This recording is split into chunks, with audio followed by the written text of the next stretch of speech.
Hello and welcome to the in-news series of Drishti IAS. I am Pooja Dwivedi, and in this segment today, we are going to discuss about the hits and misses at the Conference of Parties 26. This topic is important and also from the perspective of prelims as well as mains, and that is specifically GS paper 2 and 3. Let's begin with the different topics that we are going to discuss here step by step. These are the various topics that we are going to discuss. Let's start with the news. Now, from the 31st of October to 12th of November, finally, the Conference of Parties 26 has concluded, giving birth to the Glasgow Agreement. Many are saying that this is rather a small step towards achieving something substantial towards climate change. Many other civil societies are not happy, calling it as a missed opportunity. There are certain achievements and certain misses which were looked at the Conference of Parties 26. So that is what we are going to discuss over here. Okay. Now, as you can see, it happened at Glasgow, and Glasgow is in the United Kingdom. Okay. And Conference of Parties 26 was important specifically since the year 2015. It has become much more evidentially supported that the changes with respect to climate change, the threats with respect to climate change are definitely real. So it was an opportunity which was provided after the Paris Agreement, as the congregation was very huge. The Conference of Parties of Glasgow did see the number of member states which participated to be exceptionally high, specifically since the Paris Agreement or the Conference of Parties 21. So this is what we are going to have a look at. What did we fail to achieve and what did we achieve? Let's move on and talk about the COP26. So these are certain factual information for your prelims and mains. Kindly pay very close attention to it. Now, the main aim was to finalize the rules and procedures for the implementation of the Paris Agreements. Certain rules and procedures were already finalized in the year 2018, but certain others, especially with respect to carbon credit markets, were not. So that is the issue that it was supposed to be there. It has been a little supportive. The Glasgow Agreement has been a little supportive of the carbon credits till the year 2025. We will discuss all about that as well. Now, before we go on further, the psychology behind the Conference of Parties 26, United Kingdom and many other countries wanted it to be a turning point, which it had a mixed reaction. So it was a mixed bag. It wasn't a turning point, although, but it did give a little impetus for the next COP to become a turning point. And that was because after the Conference of Parties 21 and Paris Agreement, we had our hearts and minds dedicated to a global mitigation strategy that to keep the temperatures well below 2 degrees Celsius if we compare the temperature with the pre-industrial level. But after the coming out of the IPCC report, it was seen that climate-related and weather-related extreme events have been happening. So that is why we need to put a curb on this. We need to take an action right now. That was the psychology. Now, Glasgow did benefit from the presence of many countries. As many countries, specifically India, they announced certain very important, although it was not a part of the agreement, but this was outside the arrangement, which was very necessary. India did say that we will become net zero. We will do net zero emission by the year 2070. Now, Brazil also said that we are going to advance our year of achieving net zero from 2070 to from 2050 to 2040. This was Brazil's commitment. China said that we are going to peak the carbon emissions, the greenhouse gas emissions shall peak in the year 2030, and then we will become net zero by 2016, 10 years ahead of India. So many promises were made, many promises. And also there were certain other promises with respect to cutting off methane. Over 100 countries, this is very interesting, over 100 countries did promise to cut methane emissions by 30% if we compare the level of this year to 2030. So you can relate it 30% by 2030 for methane. Okay. And if we are able to achieve this, because methane is much more potential than carbon dioxide, methane is 80 times more potential if it stays in the environment for 20 years. So if this is achieved, we can reduce the temperature to 0.2 degrees Celsius. Now we will see what happens. So these are the certain commitments made. Let's move forward and talk about certain terms which we saw in the COP26. First is net zero, which means the amount of greenhouse gas released into the atmosphere shall be sequestered, and that should be removed from the atmosphere either through the process of photosynthesis, that means we need to increase our forest cover, physical removal, carbon capture and storage, and other futuristic technology. Then comes mitigation. Mitigation, that means whatever the harmful impacts are there, we need to reduce it. So right now everything is dedicated to mitigation, not adaptation, that we should keep in mind. Now at Glasgow meet, one of the main discussion was to increase the ambition for mitigation action. We need to reduce the harmful effects. Also adaptation, that means in any way, if the human beings can adapt to better technologies for treating the environment better, that means better technologies for usage of renewable energy, better technology for mitigation procedure, so that is adaptation. And at Glasgow meet, developed countries, they were asked at least to double their contribution for adaptation efforts in the developing world, because developed countries are historical emitters and they cannot pass on the responsibility to the developing nations who are lacking in adaptation technology. Now nationally determined contributions are commitments made by the countries under the Paris Agreement to have certain devotion through their action to mitigate the ill effects of climate, and India also has made it. So at Glasgow meet, countries that had not submitted their NDCs for 2020, they were asked to do so by 2022.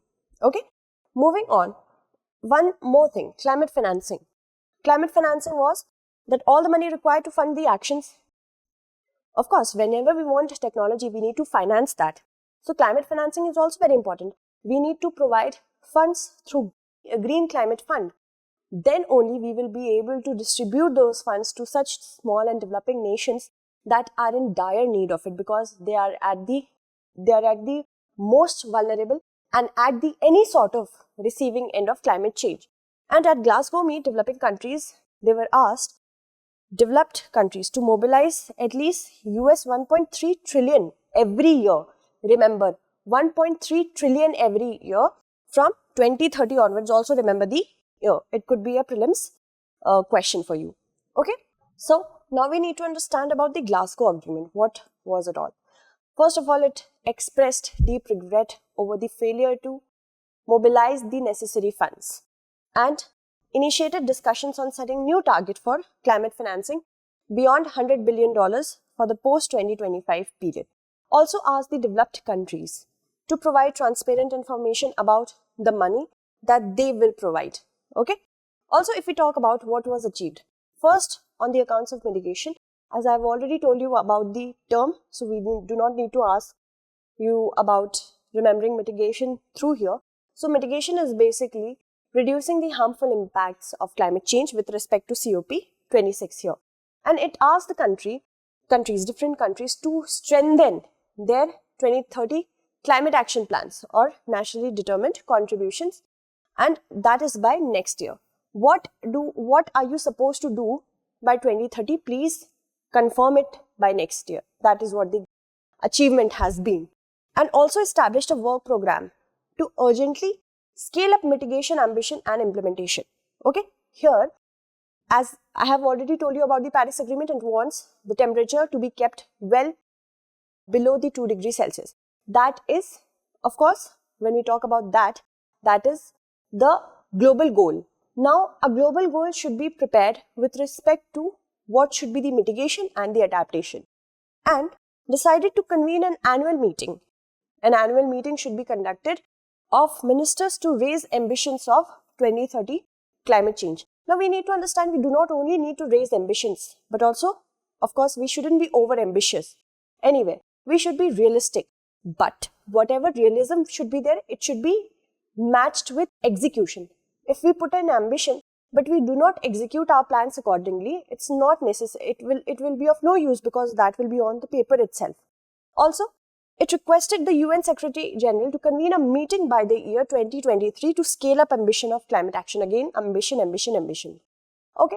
Also, they have asked that a proper report should be prepared annually, so as to look at what is the actual implementation of whatever the ambitions are going to be there.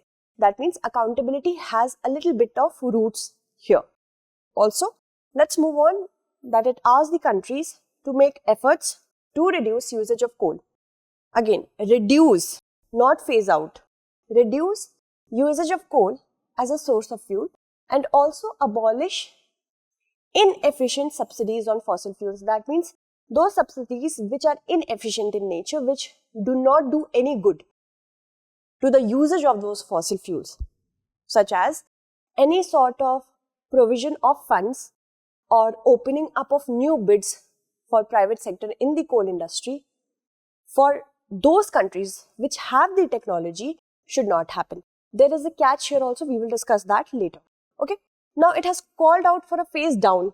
Again, phase down of coal and phase out of fossil fuels. Two different things. Phase down, reduce. What is the extent of reduce? We do not know. Phase out, that means okay, we should get rid of fossil fuel. This was for the first time ever at any COP that the word or direct reference to coal was done. Remember this, that is why it is also very important to remember this from the perspective of prelims. Now, adaptation, that means providing the proper technology to the small and developed countries for adapting to the changes, adapting to whatever the new climate strategies dictate to us. So, that is needed. What innovations should be there, what funding for the technology should be there, so that proper technology is used for carbon capturing and storage and then transporting it. So, all this needs to be done. Now, it has asked the developed countries to at least double the money being provided for the adaptation by 2025 from 2019 level. It was just $15 billion in 2019, and that is just 20% of the total funding. At least 50% it is demanding that we need at least 50% of the total funding to go to adaptation. There should be no lag. And created a 2-year work program to define a global goal on adaptation. Again, mitigation was there, that 2 degrees Celsius is our threshold to keep in mind when we talk about the rising of the temperatures. But there is no goal when we talk about the adaptation goal. What should be the adaptation goal? How many technologies, what kind of technologies can be dedicated to a certain amount of carbon sequestration? All this is not discussed. So, a 2-year work program should be conducted to have a global goal for adaptation as well. A similar global goal on adaptation has been missing, primarily because of difficulty in understanding the definition of such a target. We do not have a definition. When there is no definition, no consensus. No consensus leads to failure. And because of that only, the adaptation funding is very less. Moving on. Financing. In 2009, developed countries, they did promise that we will mobilize 100 billion every year by the year 2020. But this promise has not been kept. 2020 has passed, and so is the promise. And the promise was reaffirmed. The interesting fact is that only in 2015, it was reaffirmed that we will do so. But the Glasgow summit has said that, okay, by 2025, please do that. Okay. Now, the 2020 deadline, we have discussed about that. Now, what are they saying, developed countries? That by the year 2023, we will be able to do that. So, as you can see, promises were not kept. Moving on. Now, let's talk about the loss and damage.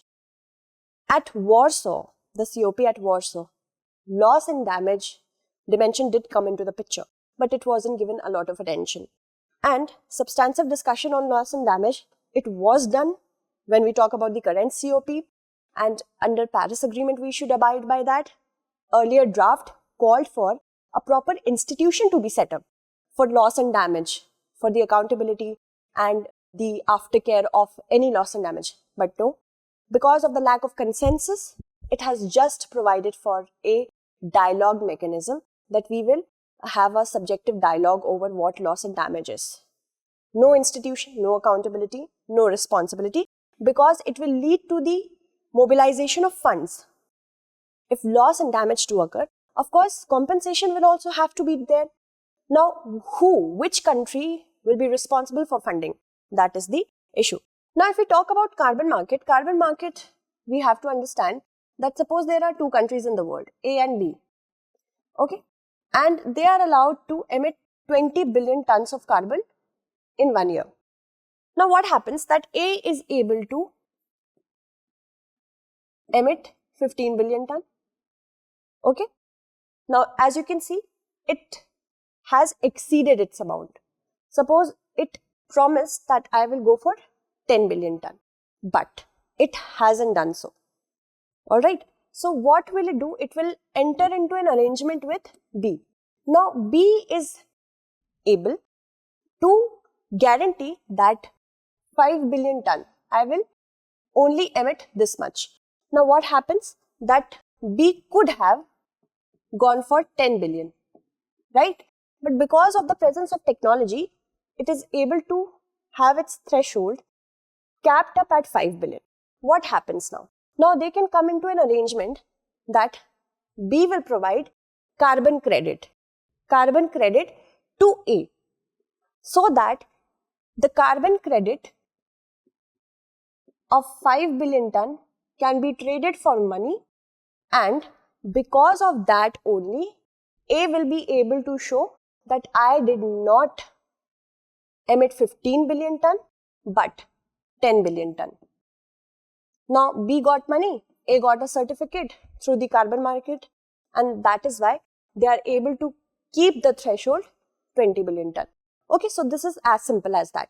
There are many carbon mechanisms which were provided for but did not garner a lot of support.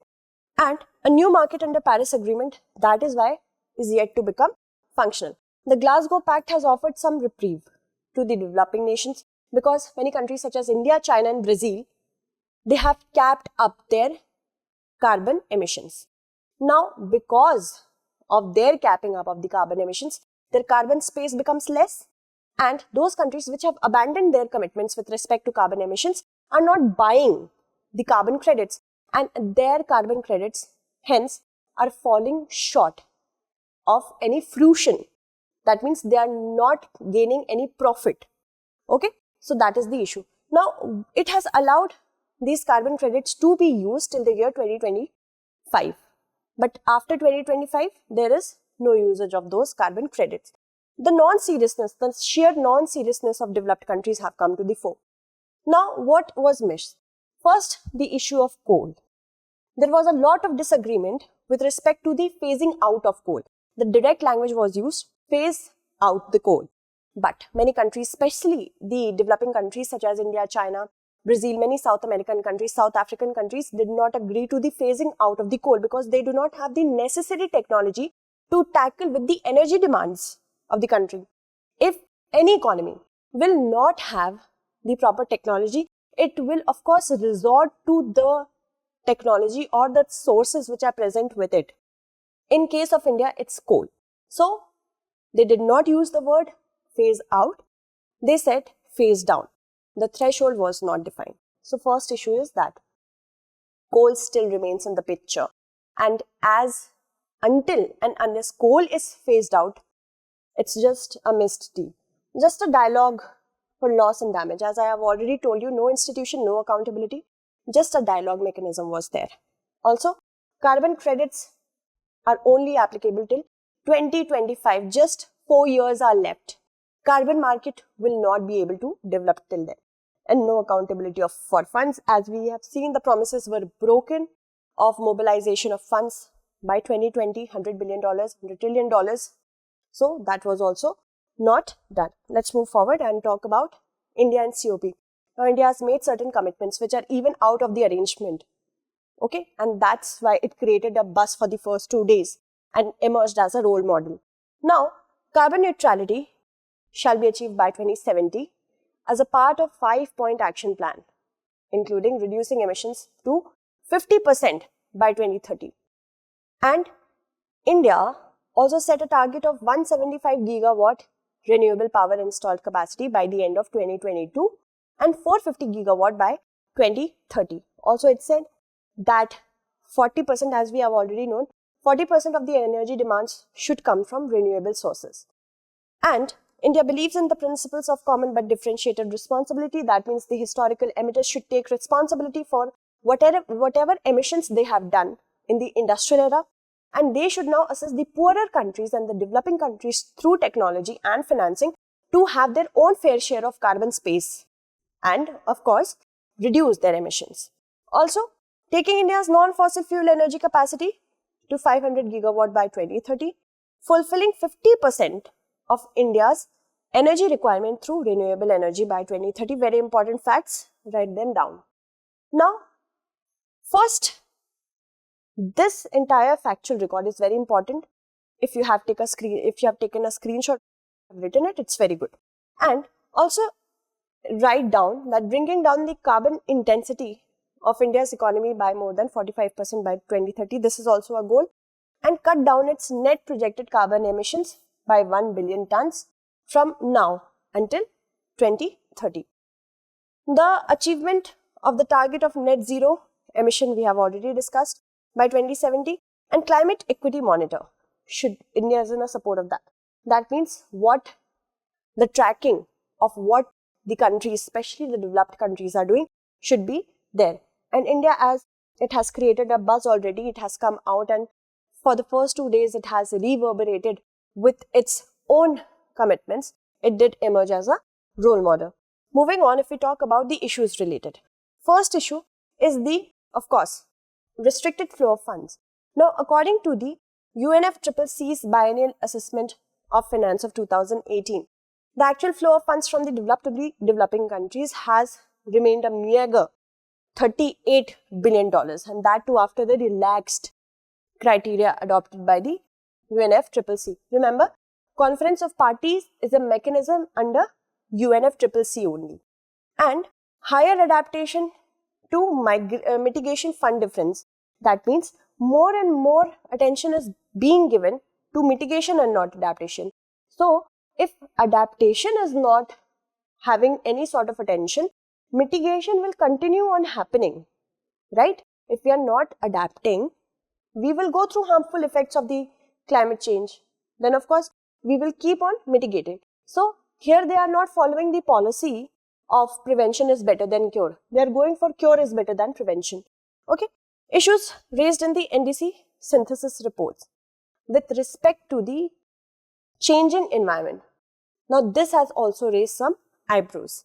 Issues related to net zero emissions. Now, net zero emissions, if the countries are setting their own targets, what should be the arrangement between the developed and the developing countries? This is also another issue. Moving on, if we talk about the way forward, first is we need more and more climate financing. If financing is not there, we won't be able to adapt and mitigate any more ill impacts of the climate change. Again, engagement should be done between developed and developing countries, and we should also engage private sectors when it comes to investment. If investment is done, we will be able to innovate through startups. So we need that.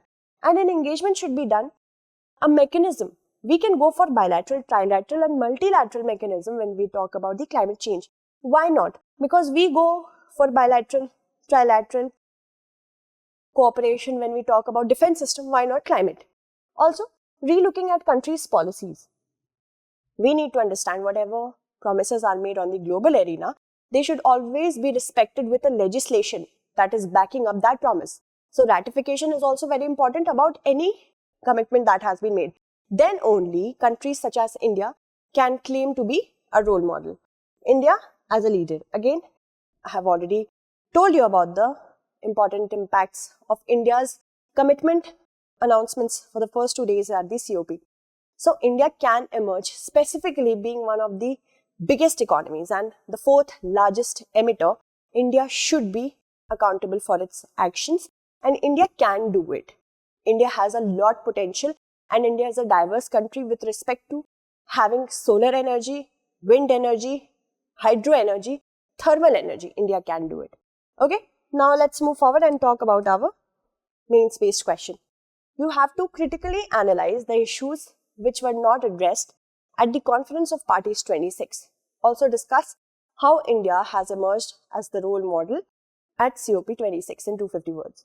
Okay, so that's it for today. Tomorrow we shall meet again with another segment. Until then, stay updated and thank you so much for watching.